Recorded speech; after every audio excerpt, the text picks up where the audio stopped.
What does Putin's immediate partial mobilization of Russians to fight the war they are losing in Ukraine really mean for Ukraine, Europe, and Russia? Putin takes an additional risk with this mobilization. The Russian people will start to wonder. Why send so many men to Ukraine for a special military operation? Does Ukraine, which was described as weak by Russian propaganda, need such a deployment of men? People will start to understand that Putin is a complete liar. They already knew it, but they will discover it for this war in Ukraine too. Putin feels that this war has escaped him, and that a humiliating defeat of his army is the only way out. This is the only way out for him, because he cannot use nuclear weapons, otherwise, he will be totally abandoned by China, of which Russia is now a vassal, and India.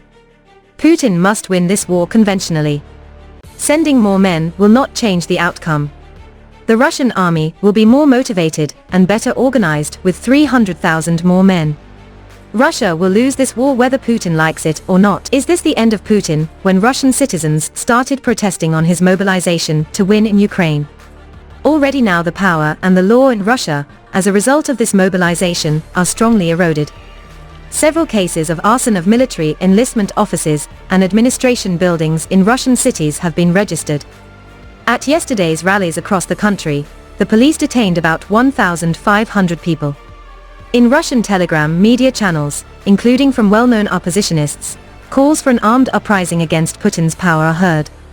It is no coincidence that Putin put off the decision to mobilize until the last moment, realizing that this is very unpopular in Russia.